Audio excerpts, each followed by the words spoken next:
Shalom pemirsa yang diberkati Tuhan, bertemu kembali dalam seri pelajaran Sekolah Sahabat. Sebelum kita masuk ke dalam pelajaran Sekolah Sahabat kita, mari bersatu dalam doa. Tuhan Yesus, terima kasih Tuhan, pada saat ini kami akan memulai untuk mendengarkan pelajaran Sekolah Sahabat. Kiranya Engkau membantu kami semua agar kami dapat memahami pelajaran ini dengan baik, dan kiranya pelajaran ini dapat menjadi kemuliaan bagi nama-Mu dan dapat menjadi berkat bagi kami semua. Inilah doa dan permohonan kami, di dalam nama Yesus kami berdoa, amin. Pelajaran Sekolah Sahabat kita pada hari Minggu 15 Juni 2025 memiliki judul Daniel 2 dan pendekatan historis terhadap nubuatan.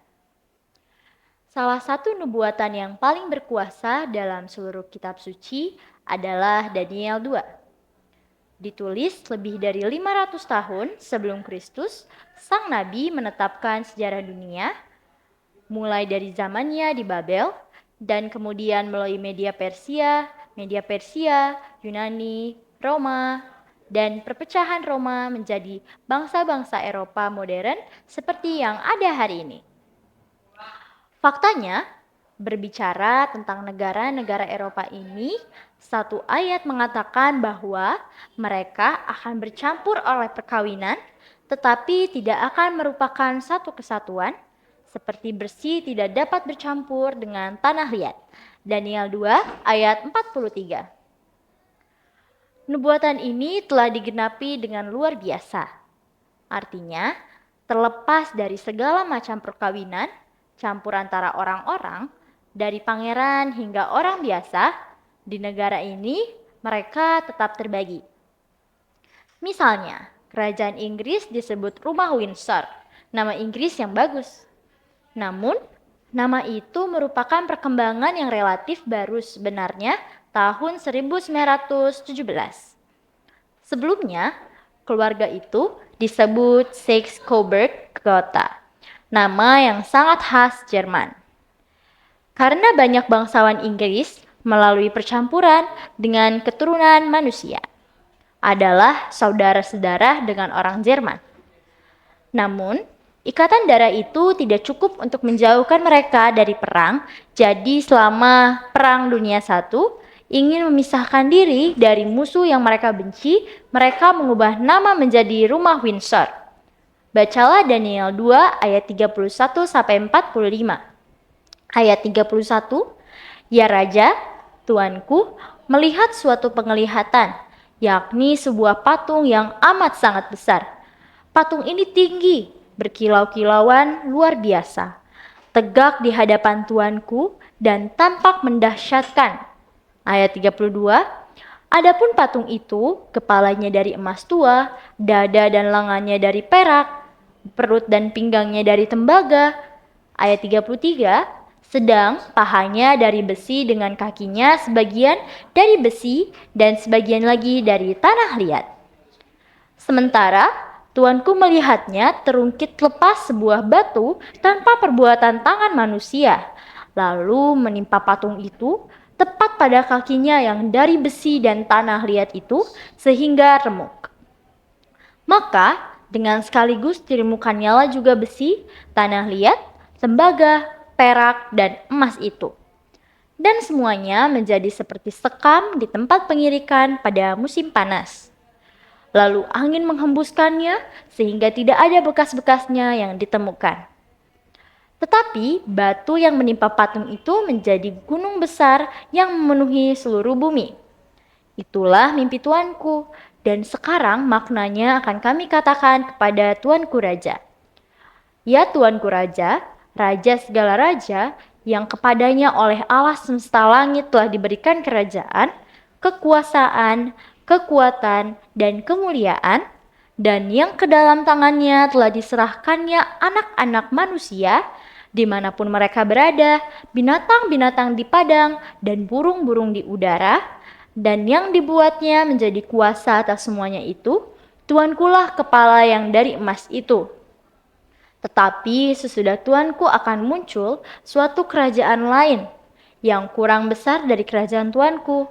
Kemudian suatu kerajaan lagi, yakni yang ketiga, dari tembaga yang akan berkuasa atas seluruh bumi. Sesudah itu akan ada suatu kerajaan yang keempat yang keras seperti besi, tepat seperti besi yang meremukkan dan menghancurkan segala sesuatu, dan seperti besi yang menghancur luluhkan, maka kerajaan ini akan meremukkan dan menghancur luluhkan semuanya. Dan seperti Tuhan kulihat kaki dan jari-jarinya, sebagian dari tanah, tukang periuk, dan sebagian lagi dari besi. Itu berarti bahwa kerajaan itu terbagi. Memang kerajaan itu juga keras seperti besi. Sesuai dengan yang Tuhan kulihat, besi itu bercampur dengan tanah liat. Tetapi sebagaimana jari-jari kaki itu sebagian dari besi dan sebagian lagi dari tanah liat, demikianlah kerajaan itu akan menjadi keras sebagian dan rapuh sebagian.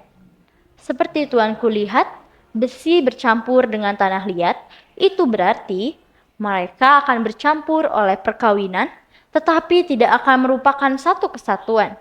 Seperti besi tidak dapat bercampur dengan tanah liat. Tetapi pada zaman raja-raja, Allah semesta langit akan mendirikan suatu kerajaan yang tidak akan binasa sampai selama-lamanya. Dan kekuasaan tidak akan beralih lagi kepada bangsa lain. Kerajaan itu akan meremukkan segala kerajaan dan menghabisinya. Tetapi kerajaan itu sendiri akan tetap untuk selama-lamanya.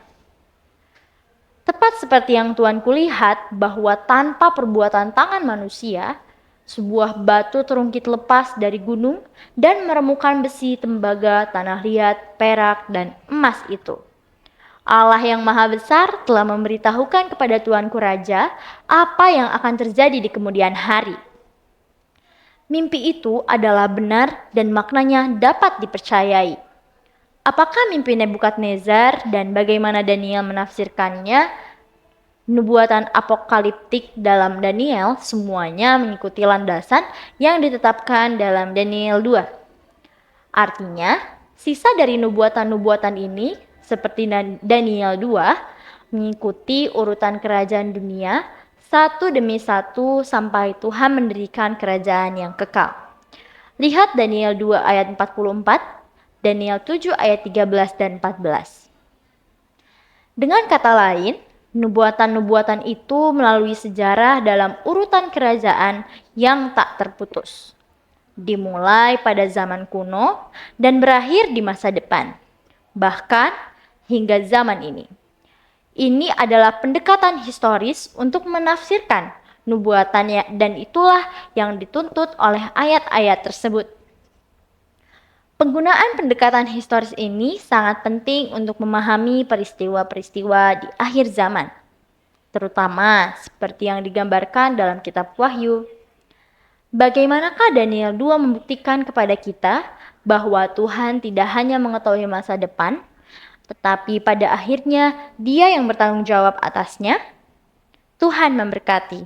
Mari kita bersatu kembali dalam doa. Tuhan Allah Bapa kami yang di surga, terima kasih atas berkat-Mu kepada kami. Pada saat ini kami telah selesai mendengarkan pelajaran sekolah sahabat. Bantu kami Tuhan agar kami dapat memahami pelajaran sekolah sahabat ini dengan baik. Dan kiranya apa yang kami pahami dapat menjadi berkat bagi kami dan menjadi berkat untuk orang-orang di sekitar kami.